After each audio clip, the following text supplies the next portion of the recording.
expect me to know a lot of shit that I'm just out here trying to figure out. And you expect me to know the answer to some shit that I'm just trying to get about. Where did the time go? I'm in a pain, trying to be right though. Of course you got the answers, cause you ain't the one that's in my position. I've been sorting through a lot of shit that's in my head now. A lot of shit that had me. This is the Sometimes We Talk, Sometimes We Eat podcast based out of Austin, Texas. I have Miss Vaughn Taylor here on my end. You do see her book in the background because that is what she does. She's an author. So, Miss Vaughn Taylor, tell me what's going on. Well, I wrote a book. It's a book of poetry. It's comprised of poetry and letters from what I wrote going into college, so 18-ish, right? 18 all the way up until about 22 when I graduated, post-graduation. And it's all of the things that I've written within that time sequenced together to tell a story. So when I was bartending, right before I went to Las Vegas, the CEO of sustainability for MGM, right? His name was Jim Beyer. We was talking one day at the bar, and he's like, the most important thing you're supposed to learn in college is how to grow up. So I went home that night, and I was thinking, what did I learn in college? And college was not an easy time for me. It was a great time. Almost the time, I want to say the time of my life, I had some really great times there, built some really great relationships. It was a very difficult time for me as well. I battled depression. I battled a lot of other different things. So I had a great story to tell, you know what I mean? So I put all of those together, and that's what I learned in college. So I'm really excited about it. Quarantine has been doing some amazing sucky things. So that's one good thing that's come out of quarantine. Yeah, so I mean, when it comes to being a part of this quarantine process across the city, across the nation, what are the things that have changed for you? Like, what is different? Because my birthday, I had to have a Zoom party for my birthday, which was actually, it was a lot of fun. I was there. You were there, yeah. It was a lot of fun, but it was difficult because I just turned 29, and the last episode that we had, I just had to apologize to y'all. I looked crazy because I had a beginning life crisis. I was like, it's March 1st. I'm about to be 29. I'm not ready. But yeah, so like I had big plans for my birthday, and they all got canceled. But you know what? I think something really great came out of it because on that Zoom party, I'm from Baltimore, Maryland. I had my best friends from Baltimore, my best friends from Las Vegas, people that I'm really close to here in Texas. I mean, they were all meeting and parlaying with each other, and it was amazing because, I mean, in what situation are all of these very important people to me ever going to be in one place? So I think I had a really fun time. I think one big thing that's coming out of quarantine is that we're getting back to the basics of just being people, treating each other like people, and just realizing and re-socializing ourselves with how important relationships are and just normal things like talking talking to each other. I've been talking a lot to people, and we've been having like real conversations, not so much of like what you doing, where you going, where you been, but like real conversations about feelings and about just how kind of to cope. So I think that even though I'm very frustrated about the pandemic, that a lot of really good things are coming out of it. Really good things are coming out of it. You cough, guys. I was trying to hold it in. I'm like, oh God, you go to there, I got the Rona. Yeah, so I ask people every day, like, as far as like what's different from what they're doing versus what they used to be doing, and how quickly that transition happened. Mm-hmm. Like, it went from a week where you have a job that's guaranteed for 20 years to a job that doesn't really fucking matter. Because it's not essential. Yeah, no, we're very fortunate, we work together. Well, yeah, we work together. So we're very fortunate to still have our jobs, right? And even though I complain about how much people get on my nerves, like, I am grateful, right? I'm grateful to still have my job because I do know that a lot of people literally just woke up and have nothing, and a lot of people are not in a situation where they can just make shit shake, right? Exactly. And then when it comes to that too, like, I have friends. I'm a server too. Like, I work in the restaurant industry. I have done this for 7 years, and the fact of the matter is, a lot of my coworkers don't have jobs. Like, they don't, and we're getting emergency pay. That ended today. We're not getting emergency pay moving forward. What? It was the first 3 weeks. What about unemployment? I would apply for unemployment, but The site is crashed. Every time I hear somebody talk about unemployment, they're like, I can't get in. I try to go at 4 in the morning, 3 in the morning, 2 in the morning. They cannot get on there. Like, the whole country. facts. That's crazy. It's just crazy to think about. Like, I don't know if y'all have ever seen the movie, like, what's it called? Outbreak, that came out in like On Netflix, 1995. it's on Netflix right now. And Like, even like Deep Impact, like those movies. Well, Outbreak is about like you know, like a virus, but like even with like Deep Impact, it was a movie about like a meteor or something coming to Earth and like kind of like Corona is a, people- is a meteor. I mean, it feels like it. And I was telling my mother, I was like, Ma, like, it really feels like the end of days. And, like, I'm really not trying to be dramatic when I say that. But you drive around, you see no cars on the road. People are walking around with masks. They're wearing gloves. It really is creeping me out. And, like, I try not to think too much about it because I don't want to get too much in my head. But it really kind of gives you anxiety because it just feels like it's going to get worse before it gets better. And right now feels terrible. So I can't even imagine what worse is going to be like. It just kind of feels like I can't really, I'm a very visual person, and I'm very optimistic, but at this current moment, I can't really see how this is going to end. I mean, it will end, right? But I feel like personally that there will be an end to an end. So I feel like it will end at some point. Everyone floods to the clubs. Everyone floods to what's going on. Like, they want to be out, right? So once they get there, what's going to happen at that point? Ooh, and very unrelated, it was just fun, man, that I had met the domain right before all this happened, and I was just waiting to see him at Sunday Funday the next week, and all this shit started happening, and I'm so God. mad because who knows if he'll still be in Austin? He might get corona and die. I don't know. And I'm not funny, but it's not funny. funny, but it's the reality. Like, I'm a realist, Facts. and like I'm so upset because I'm like, damn, like you shouldn't have been a punk ass bitch. You should have said Have something. something. We could have been, you know, pandemic babes, but now I gotta be quarantined by my damn self. Actually, my best friend is moving here next week, so he'll be here. No meat. Oh my gosh, guys, my best friend Ern is an alchemist. I mean, not alchemist, an alkaline vegan. No, they could So save the he- world. Huh? They could save the world with alcohol. No. The Alchemist is my favorite book. I misspoke. He's an alkaline vegan, and if you're not familiar, it means that he only eats the ingredients or food on Dr. Sebi's certified list, which is like 50, 60 things. And the self-control that this man has is astonishing. Like, when I was vegan for 3 years when I lived in Vegas, he taught me how to be vegan. And I'm really excited actually to get back to it because I've gained a lot of weight.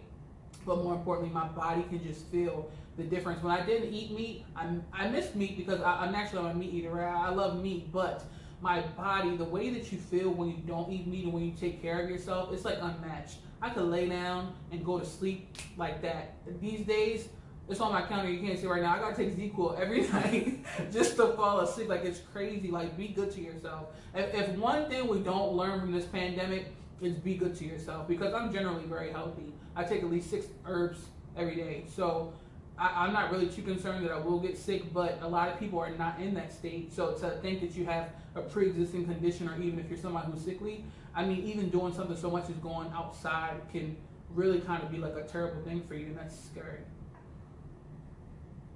Speaking of food, what did we eat today? Like, Oh. what? Listen, I have been complaining because the podcast is called Sometimes We Eat, Sometimes We Talk, and we was doing a lot of talking, right? And I wanted to eat. So Calvin made me, Chef Cal. You know what? I gave him a real hard time today at work because he was late and I was mad at him. But he really made it up because he made me steak and shrimp hibachi at home. And it was better than Kobe and less money because it was free. But it was so good. This is probably going to be the last piece of steak that I eat because, again, my best friend is moving here and we ain't going to be eating meat. But it was so flavorful. It's just like, you know how you watch those movies or those TV shows and they're like, the texture, the flavor, the ambiance. Like, I felt all of those things. It was a very emotional experience for me. And, like, I was trying not to be stingy and be like, all right, just put all this steak on my plate. But Facts. This is really good. Calvin's really talented, and I know I don't tell Calvin a lot. I give him a hard time, right? Because it's the way I communicate. But he's very talented, and I Is that told love him language? Is non-communication a love? I'm an excellent communicator. I don't know what you're talking about. I communicate because I open my mouth and I say what I think, right? Yes. The very last piece in my book, it's just 20 things, what I learned in college, and one of the things is say what you mean, right? Say what you mean, like don't hold it back, because one of my professors always told me that the things that you say are important, and people will always remember the things that you say. So make sure when you say something, you mean it, you stand by it, and that is true. Right? Like, don't say anything that you're not willing to stand by, to make sure that it's true. Anyway, what was I saying? Oh, I give Calvin a really hard time, right? Because he gets on my nerves at work. He's not an ideal employee, I'll just let you guys know that. But one thing I really admire about Calvin, I used to, when my desk was at a different place, I used to watch his screen from behind him, and he's always looking up recipes, always just like researching different spices and foods, and like, I love that passion. Anytime that you want to say that you love something or that you're good at it, you have to constantly practice it. I'm a writer. I write all the time just for sport. I listen to people who write. I watch things. I listen to all different types of music and look up the lyrics, because you have to constantly be working on your craft and fine-tuning your craft. So just because Calvin is good at cooking is not enough. The fact that he continuously tries to be better is what I love about him, because that means that you really love it, but more importantly, you respect the craft. Because if you don't respect the craft, you'll never grow, because you think that you know enough. And if you really know anything, you know that you'll never know everything. Yeah, what did I say? The man, something. I don't know. It's a good quote. Look it up. Something about not knowing everything. I appreciate that on like a high level, because I would say 7 years ago I was a different person, right? Like, I wasn't cooking 7 years ago. Like, I wasn't making anything. I could barely cook a Hot Pocket back then. But at some point I understood that, like, hey, it depends on me to figure out what I'm doing. I can never take a class, I can never do a this or that, and it depends on me not understanding. So I put classes in my own self. Like, I made my own classroom, right? So I was like, okay, so my goal today is to do this, this, and this. So if I can't do this and this, that means I need to learn it. I put more effort into learning it. So I appreciate her saying that. That's probably the nicest fucking thing she's ever said. Probably, because he get on my nerves, dog. You do not know. He gets on my nerves, so that probably is the nicest thing I've ever said to you. And it is. And there be times where he be doing real good at work, and I just want to be like, good job. But I can't tell him, because you can't tell Calvin good job, because you can't do it. I told him good job once, and he complained because I didn't say it loud enough for everybody to hear. That's a true story. I like acknowledgement. Like, I love attention. That is what I am. And see, we're very different in that regard, because I don't like attention.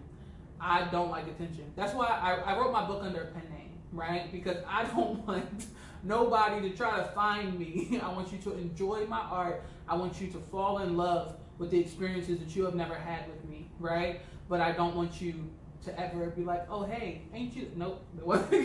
Nope, it's okay. I like to keep things separate. So. And the craziest thing is, we are one and the same, because I created the Chef Cal thing because I was very afraid of attention. The guy didn't want people to know who I was, so Chef Cal is who I became, but it's not Calvin. Like, you have the ability to be with both people and experience a different thing, which I don't think Sierra even understood or even knows. I don't know, but Chef Cal is, that's my pen name. Your persona. That's awesome. Listen, we all need to create safe places for ourselves, right? One thing that I really hate about social media is that it creates this rhetoric that people deserve us, right? That they deserve our attention, that they deserve to be so in the know with what we're going on. And there has to be something of ourselves that we keep for ourselves, because if you can't hold on to that piece of you, the world will take it away from you, and you'll never be able to get yourself back. I don't want to constantly be changing myself and molding myself into somebody else to be more of the person that somebody seeks. I want to be me. But the only way that I can be me is to have something that people don't know, right? There's a lot of people who I can always tell where people know me from based off of what they call me, right? And I can always tell where people know me from based off of the things that they know about me, right? Because a lot of people who I've met in Texas, I've solely met in my career, right? Because Okay. for a very long time that I've been here, I didn't go out. I was working. I'm always on my bag, okay? I'm always getting that money. So there are a lot of people who know me here, and they solely know me professionally. So they don't know a lot of things about me, and I'm fine with that because you have to keep yourself. And sometimes, now that I have been on this journey for inner peace and mental health and Zen, I protect it at all costs. So if I feel like you're somebody who could take that away from me, you will know my name and my license plate. You won't see me dip. Like, I don't got time. I don't got time. Yeah, I mean, once again, I think like when it comes to communication, like actual conversations with people, I think that your conversation with me, vice versa, for me personally, is a different level. Because the reason that I chose you as the person for season 2 and the original person I wanted to be this, because season 1 was rough. That was tough. There was a bunch of people who had no context. I'll be honest. And unfortunately, the truth ain't always pretty. Some of those episodes, I'm like, I cannot watch it. They were cringing like, this person is stupid. They don't believe what they say. I was like, and I don't call people stupid, right? But they were stupid, like, and not necessarily attack to them, right? But I'm somebody who really enjoys verbal sparring, right? And when I say sparring, I don't mean it in a way to be combative. But if you say anything to me, and I get even a little cinch that you got some doubt in you, I will pick it apart.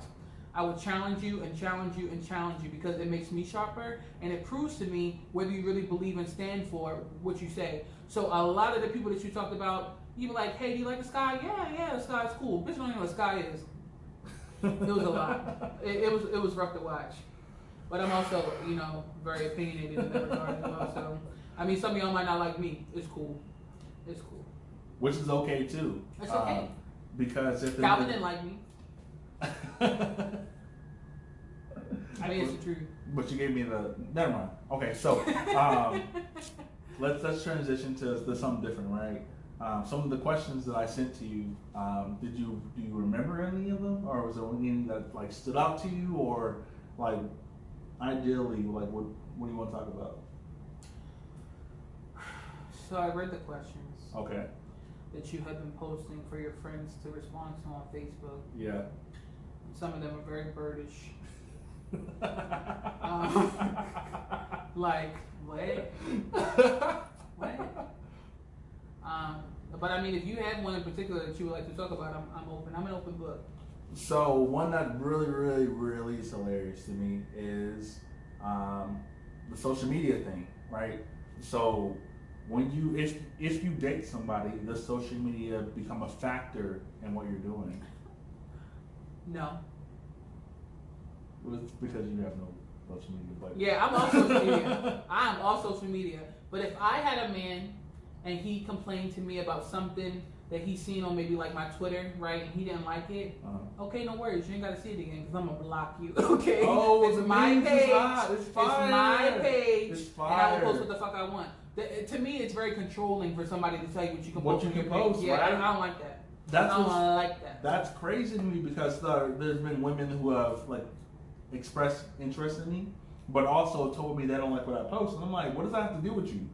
Oh yeah. Like, what does that have to do with you? Yeah. Like, my post and my post, like that's like that's the same exact. You correct. That is controlling. It's very controlling. That's like you being at home and me not being able to do whatever the fuck I want to do. Right. As long as it's not cheating on you, what's the factor? Especially because my Twitter. Listen, y'all gotta understand. I graduated college in 2013. So when I got on Twitter it was 2009, and that was the prime year, right? 2009, 2010 Twitter, honey, one for the books. Okay. So I personally feel like on Twitter, I have no filter. Like, I literally will say whatever comes to my mind because I feel like that's what that platform is for, right? Now, on Facebook, my mother on Facebook, my uncle's on Facebook, everybody on Facebook. You know, my mother passes, so like, I barely will say anything on Facebook. I'll post like a nice little picture of me, petting a puppy, picking flowers, like that's the gist of it. And then Instagram, I really don't post on Instagram. That's the one that I hate the most. Well, I lose on Instagram. I don't get no likes on Instagram. Yeah, I can't stand Instagram. So I literally haven't posted a picture on Instagram since like 2018. But yeah, so social media to me, it's just that, right? It's media. It's a way to market. It's a way to kind of, it's self-expression. if you use it right, it's self-expression. So if you're going to tell me you don't like something that I post, great. That's your right. I don't care.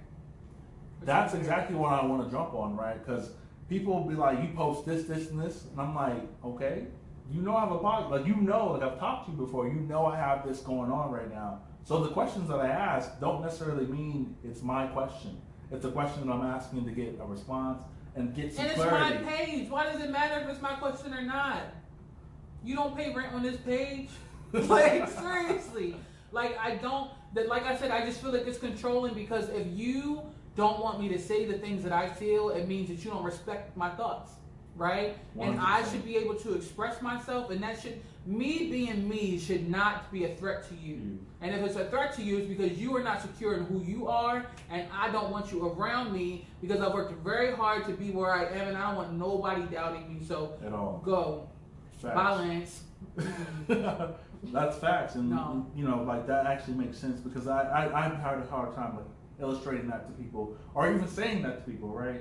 Because they try to use that as a deter from you, like making you feel less than because of what you post. And I'm like, hey, have you had a conversation with me? Have you spoken to me? Like, what happens? Like, what has it been, right? And if that is your base per our conversation, I don't have time for it. And sometimes I post stuff just because I want a reaction, right? Like the whole thirst trap thing, like that's real. Like sometimes, like today, I'm having a great hair day, right? So if I post a video or I post a picture, it's because I want a certain reaction. I want all my niggas and all my old niggas to come up and be like, "Ooh, you look good." I want the DMs, and I'ma laugh at it, right? Because that's the mood that I'm in, and that's okay. Y'all gonna make friends under my comments. Oh, friends under the comments. That's facts, because like when I post something, right, mad people have conversations with each other, right? That's none of my business. That's none of my business, right? So anything I post is not directly towards me or what I'm trying to do, right? So it's just a conversation, and people like that. I'll be honest. One of my exes, this is like a joke between us. He be posting some wild stuff on Twitter. So anytime that I just get on there just to check, and I see something, I'll screenshot it to him, and I won't say nothing. And he's like, "Oh, it's just a little jokey joke," like because it's funny. He's funny, so it's funny. But some stuff, I mean, it is wild. But you have to be secure in yourself to not let that make you feel no type of way. Me posting a meme, me posting a tweet, me saying anything should not make you feel no differently about where you stand with me, where our relationship is, the validity of my feelings for you. Point A should never even get to point B. I don't understand how people jump. People be reaching back like 1-3. I swear, like, no. Which is facts. I get that 1,000%. And I don't know why women like try to judge me off of something. Like I told you today, like people don't know I cook. Yeah. Right? But they've been friends with me for years. But they judge off of memes. And I'm like, you're tripping. You're out of luck. You know what? If somebody read that much into something that you posted, they like you. You gotta. No. I mean, they like you, but I mean, okay. I would feel like you're not mature, right? Mm-hmm. Because if you want to have a conversation with me, say I post something like, "I like riding dick," right? I'm just going out there, right? So say I post something like that, right? And let's say that somebody I'm getting to know screenshot to me like, "You should delete that." My next question, like I said, I enjoy verbal sparring. I'm gonna challenge you. Why? And I'm gonna ask you why until I can't why you no more, right? Because what I'm gonna do is I'm just gonna tell you the same thing that makes me uncomfortable. Why does it make you uncomfortable? Because it's raunchy. Why is it raunchy? I'm gonna keep doing it because I'm gonna get down to the bottom of it. And when you realize that you're fucking stupid, and then I'm like, it'll be done. Like it's just dumb. People drive me crazy. People feel so entitled to your thoughts, and your to reactions. your opinions, to your reactions, to your emotions. Like it is like concerning. It is, and that's so frustrating to me because like I would love to be in a situation, right? But I'm not risking it. Like I'm not doing that. I'm not starting something I already know is going in, right? People are so fresh. My DMs right now is crazy. It's crazy because of the hibachi. But I have nothing to do with that. Like I don't care. I'm not fucking with nobody. I'm cool. But transitioning to hibachi. We had hibachi today, right? Hibachi was so good. It was so good. I did steak, shrimp, fried rice, a little bit of egg. That she cooked it. Zucchini and onions. Oh my gosh, I had like 10 bites of it before I even tasted the zucchini, and I was so mad at myself that I haven't eaten it sooner. Like, it was just so good. like so flavorful. It was enjoying. I like to enjoy, like when you're younger, like when you're in college, or like when you're just young, like you just eat whatever people give you, or like eat things fast. But like now that I'm older and I'm rich, I just like to. Now that I'm older, and you know what I mean, and like I can really treat myself. I like to have like now I understand why people like when I was in college, I was always bartending at these really ritzy restaurants where it's like $100 a plate. I'm like, why would people spend this money for this food? But like once you taste it, you just understand it's about the experience. Like you taste something so good, like the dish we had tonight, and I'm always going to remember. The second somebody has said hibachi, I'm going to remember. Oh my gosh, I had this really great hibachi. Calvin came to my home. It almost creates like a memory, and it stamps you in time, right? And that's like really what good food can do for you. It creates a whole experience, and that's one of the really great things I learned about bartending. If you sit down at somebody's bar and they ask you what you're drinking, and you say you don't know, and they don't ask you what type of mood you're in, what food you're going to be having, like discovery questions to kind of understand like what it is that you need, get up from that bar, right? Because they're creating an experience for you, and everything becomes so intricate in an experience, especially what you drink and especially what you eat. So, yeah. I mean, Can we talk about something real quick? I'm sorry. Yeah, go ahead. So, go ahead. speaking of fancy restaurants, right? Yeah. I hate when people try to stunt, right? And I had a situation very, very recently, right? I was talking to this young man, and he was like, "Oh, I want to take you to dinner." And I have this theory about men who always want to take me to dinner on a first date. You try and stunt, right? Because first dates are casual. Coffee, tea, ice cream. Let's take a walk. Like, you know what I mean? Roll out a blanket. We'll have a picnic. Something small, right? Because the point is for us to see if there's really a spark here. So he's like, "Yeah, I want to go to Fleming's. I like Fleming's. I eat all the time." Okay, cool. We go to Fleming's. So what do you eat here? Oh, I don't know. He asked and the waiter was good. Ain't this your spot? Don't you come here all the time? You don't know no server. Ain't nobody ever seen you before. Nobody saying, "Hey, welcome back. Oh, it's nice to see you again." Nigga, you don't eat here. Try to play. I hate when people lie, man.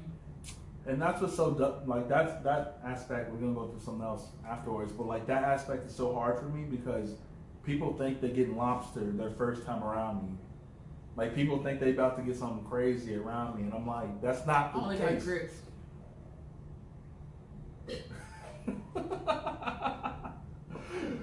Anyways, that's I mean, crazy. it was good, but That's crazy to me. Like they really expect, that's why my DMs is going crazy right fucking now. They see me doing this, and I'm like, y'all is crazy because you're not getting this. This is for the girl I'm with. This is not for the customer. or his co-host. Okay, so This was for the co-host. First no, I of said all. or his co-host. You said it's for the girl I'm with or his co-host. That's what I'm saying. Like it's crazy. Like that is the craziest aspect ever. Like don't hit my DMs on something I want to eat because I'm gonna feed you chicken nuggets. Or if you want to eat, okay, get the groceries, bring it over, and I'll make it. Correct. You bring it over, I'll make it. Because we could do that too. Yeah. What movies that was like, this ain't no picnic, bitch? What movie was that? I don't know. Oh no, you know, it was Chappelle's show. It was Wayne Brady. This ain't no Oh, picnic, the bitch. takeover? Yeah, when they it's cold in here. Calvin got me. He made me put my air on like 68 degrees. She had me hot cooking, and she still expected me to like clean the I'm dishes. freezing cold. You can turn it down. You can turn it down. It sounds like It's too late. What was another question on there? I think it was. I think it's the only question. Where's your phone at? You have Let's start it. everything. You know what? I have a question for you. Yes. Now, as myself, right? I don't want to say as a woman, but as a woman who is myself, Mm-hmm. when I post something, I absolutely am only posting it for one person, Okay. right? So if I post a picture, if I post a status, Or me. if I tweet something, anything, right? I'm so strategic in everything that I do. Okay. So if I post something, I don't care who looks at it. There's really only one person I want to make sure that sees it, right? Mhm. Do you ever feel that way? Or, I mean, I'm not asking you to speak for all men because all men are different, but like, do you think collectively, maybe with you or your male group of friends, that y'all strategically do things like that because you're looking for that attention from that one person?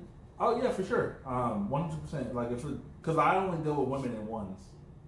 So I'm not a person who wants to have attention from multiple people at the same time. Like I can't date multiple people at the same time. Personally, that's just for me. I can't. I can, but I can't. Like I can. Yeah. Like if I'm It going depends to, on how I feel. if I'm going to be with a person, if I'm going to give them, especially if I'm going to do the long messages, right? I'm going to do paragraphs about I'm myself. not reading that. I'm not gonna take it in that regard. You send me a long message, I'm just going to be. All right. So there were some technical difficulties that was going on here in this building. We had to turn the air down. The air on Antarctica. So we're gonna close it out like this. There's a couple of questions that we have both kind of looked at. I posted. She's looked at them too, and we just want to get some responses from you guys as well. So first question is.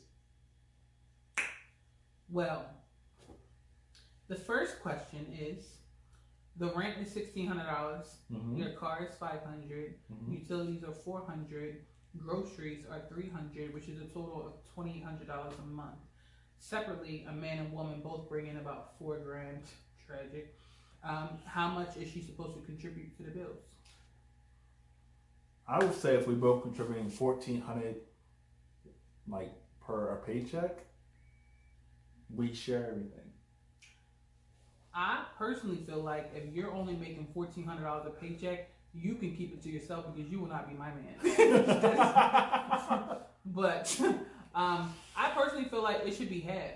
Okay. Like it should be half. I would see. I got this rule, right? Like I've had plenty of friends live with me before, right? I've had friends about to live with me, and like I have this rule where people who pay bills have rights. I don't like people having rights up in my house, right? So if you live with me, I'm not letting you pay no rent because that means you get to say who comes over, you get to say what happens in the home, and I don't like people having that authority. So, but if I'm in a situation like if you and I are in a relationship and we live in the same home, Mm-hmm. we should split everything. So everything. So like rent, gas, laundry, like the even split. Even kill. Okay. Even kill. All right. I agree with that too because I really just think like it's not even a situation where people will need to think about it. No, it should be even, right? Like you're both bringing something into the relationship. Why is the expectation for the man to be paying everything? Yeah, that's birdish. And Well, the reason I think that that if you have an expectation that a man should be paying all of your bills, you need to make them man your husband, right? Because people try to impose husband and wife duties on boyfriends and situationships, and that is just it don't make no sense. It don't make no sense. Like, no. I agree. No, Rosa Parks. I agree 1,000%. Like I just don't think like the expectation should be you just cover everything. What are you doing? Are you working? Are you in a business? Like what are you doing with the money that you're saving by getting a guy who's gonna pay for everything? Yeah, like this one guy, you know what I mean, like I'm kicking it with. Every time he's come over here, every time he's come over here, I've cooked something, right? So the other day he hit me up like, are you cooking today? Bitch, say hello. Hello, how was your day? What you doing? I miss you, something like I'm not your wife and I'm not your bitch. Don't ask me what I'm cooking. If I cook and I let you have some, that's one thing. So the next time he comes over, I'm going to cook and I'm going to have everything already put away. Don't touch my fridge. Don't go in there. It's not welcome to you because you want to learn this lesson. I'm not going to cook for you. I'm not your woman. Me and you really not even friends. We just kicking it. Yeah. Next So question. mad about it, clearly. Next question, please. No. Next question, please. Sorry. How do you even know if your sex is great? Is it only if someone tells you? That's actually a really good question. I'll be honest. I shut down a lot of these questions when I see him when he sent them to me. I was like, what? But that is a good question because a lot of adults don't know how to have real conversations about sex, right? Mm-hmm. Now, I personally feel like sex is not something that everybody's going to be great at with every partner simply because everybody is different. Everybody's bodies are so intricate. Even a simple touch. I could touch you right here and it turn you on. I could touch the next guy right there and he's like, what are you doing? You know what I mean? So everybody's different and everybody receives love in different ways. So I think it's important if you feel like you're going to have sex with somebody, and I understand that that's not necessarily ideal the first time you have sex with someone, depending on how quickly you're moving. But it's important to, that's why foreplay is so important. Because foreplay gives you the opportunity to try certain things and to go slow. So you can kind of understand, or more importantly, you give somebody an open opportunity to say, oh, I like that, or no, I don't like that, right? But sex is very much something that you should talk about. Nobody just knows where to put things, where to kiss things, where to smack things. Like, everybody's different. And if you always go into sex thinking that you do something well and that everyone will enjoy it, you'll never be good at sex, because you could think that you really put it down, and she's telling her homegirls, "Oh my gosh, I wish you would go home." So it happens. But yeah, I definitely think that it's a conversation you have to have. Just because you think you're good at sex doesn't mean that your sex is good. And just because you do something well doesn't mean that people enjoy it. Which is my point in posting that question. It just really matters on, it just depends on who you're fucking. Like, it depends on that person, right? So the fact that you're doing something consistently for someone else doesn't necessarily mean that you can do that for the other person. So it's a conversation and it's a question. And it's the intent. It's the intent too. Like, I have had some great sexual partners, right? And one great thing about I would say 3 people I've had amazing sex with, right? I'm not saying that the other people weren't good, but like 3, I was okay, right? Because it's a learning process. But like, it's just like, these people, one, I cared a lot about them, right? We had really, really deep relationships. But the other thing is that their intent, right? Someone is not always going to get it right on the first try. But if I can tell that everything that you're doing is in service of me, or to make me feel good, or to make me feel special, oh my gosh, it's just like a whole different experience. Because when somebody's fucking you just to fuck you. Like, there's no way to disguise it. There's no way to disguise it. The effort is unmatched. Like, so so like, yeah. There's some people, and then there's some people who probably have really great sex with some people and don't have great sex with other people, and it's based off of, because sex is very mental. Especially for me. If I don't like you, I can't have sex with you. I probably could have sex with you, but I'm not going to enjoy it. Because I need to be comfortable. Next question. You gotta chill.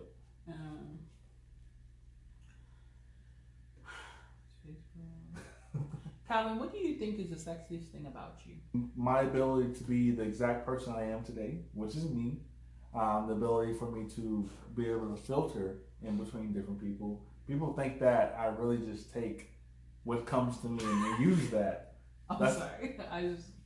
That's not the truth. No, that's not what I'm laughing at. I'm laughing at I'm a mom? Your mom saying. Oh, I'm going to tell you. So, this is a real thing that happened. And I even told you about it. I said, my mom's cooked Easter dinner for me and told me she gonna leave it on the porch. That's facts. That actually happened. Safe than sorry.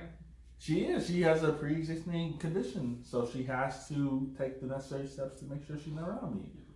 This is a good question. It says, is it okay to keep pictures of your ex on social media? Is it? I think that's fine. Okay. What does one thing have to do with the other? I got pictures on my Instagram of people I'm not friends with no more. I'm not taking them down. That picture is a stamp in time of a good time. It's something I enjoyed this experience. And you'll get to a point in personal growth that you can still touch back on experiences and memories and still enjoy them, even if the relationship does no longer exist with the person that you had them with. And it takes a very long time to get there, to untaint your memories, but it's a very lovely place to be, because then you retain so much more of your life that way. But yeah, I don't think there's nothing wrong with that. I don't need the next question. I don't like where you're rushing me. Well, we have to like abide by the video scheduling. Oh, gotcha. I set it for a timer, so. Gotcha. Have you ever told somebody their sex was trash and how to Have you? Have I ever told someone that their sex was trash? Yes, and how do you explain it to them? In so many words. Listen, I have just gotten to a point in my life where, like, I will not entertain or participate in things that do not serve me, right? So I've had to tell somebody, I'm nice about it, right? Because one thing you have to be aware of is once you kill somebody's pride, like you'll never get back in, right? And like it was somebody that I really liked, but unfortunately, the chemistry just wasn't there. It's just like, hey, why don't we try something else? But I didn't necessarily say it wasn't good. Like, why don't we try something else? You know what I mean? But if you're doing something that I don't like, I'll stop you for sure. But I do it in a nice way so that you don't feel like I just don't smash your confidence. But nobody's ever told me that. Hey, Ooh, this is a good one. What's the most toxic thing you or someone else has done to you in a relationship? Let me answer that, please. So, the situation with my ex. You know my ex. Her name is Nappy. Sorry, like no. Cause she tried to come for me, and I was nice to that little bitch. So it was a situation when it came to my ex, right? So, unfortunately, she was not in a situation where she could afford certain things, and I felt the need to afford those and be her man and be the person who was going to try to get her out of that situation. That was toxic as fuck. Like, it was toxic as fuck for me personally, because at the end of the day, I ended up with trash on my floor and no shower curtain. But that whole situation was deliciously petty. It was a tough situation, but like, hey, I'm better now. I mean, a part of accountability is accepting the position that you play in things, right? Because then you create opportunity to say, hey, I either want to continue to be this person or I don't. One toxic thing that I've had 2 different people do to me is threaten to kill themselves. I hate that. That is like one. Suicide is a real thing, and it's so like back then. I mean, I didn't realize, but it's such a controlling thing to do. Like, oh, if you don't come back to me, I just can't. I'm gonna kill myself, and like it's a terrible thing to do. It's very manipulative, and it's just that I want to say that's the most toxic thing that someone's ever done to me.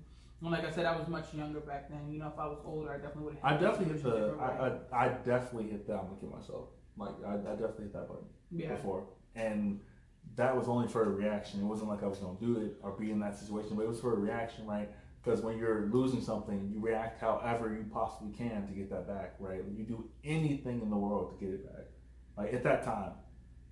Now it's of course different. If I do that now, then that's crazy. But like then that sounded like the last resort. That was my final push. That was my final offer. Insider. It's an inside joke. That was it. Like if that didn't work, then I knew it was over. Available on this call. That was it. That was the last offer I had to provide someone. Especially because when it happened, at that point, I hadn't began my battle with mental health. But once I got to a point where I battled with those thoughts and struggled with that, like wanting to end my life. After I got help and I got better and like reflected on that, just like. How dare you? You know what I mean? Like some people get so low with some of the things they're dealing with. Like nobody wants to die. They just don't want to hurt anymore. So for you to just pretend and throw that in somebody's face just to make them stay, just like that's one of the most disgusting, manipulative things you can do for somebody. I think it's beyond toxic. But I would say, yeah, that's definitely it. But the most toxic thing that I've ever done to someone, I don't want y'all to think no less of me.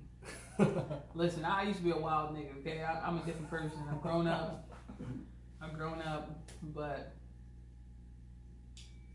yeah, I had a boyfriend who didn't like someone that I was friends with. And, I stopped talking to that person as much because I wanted to be a respectful relationship. But when I found out he cheated on me, yikes! I did some things to that person and just accidentally sent it to him. Yeah, I'm different now. I'm grown now. I listen to my mother, like. But yeah, that's the most toxic thing I've ever done, and that hurt him. Ooh boy, it hurt him. We cool now, but he always brings it up. So I know it still hurts. I know it still hurts. So, with toxicity comes entrepreneurship for some reason. So, at this point, you do have a book. I'm sorry, because you're right, but it's okay. Okay. So, you have a book. The book that's been displayed behind us for a very, very long time. I don't know if you guys have paid attention to it. I have What I learned in college. what she learned in college. I have a author right here, which we've already explained to you that she's an author. She's a very intelligent black woman who I have mad respect for, and she's amazing and funny sometimes, and she'd be funny about her own shit. I'm always funny. But I really appreciate you guys watching this and doing this, right? And I appreciate you because the goal in my, like, I seen you, I didn't like you, but the goal became to have you on here, be my co-host, be the person that kind of explains different situations, be a conversation, which people really lack these days. This is season 2. I wish you would do the 2 too, but you won't do the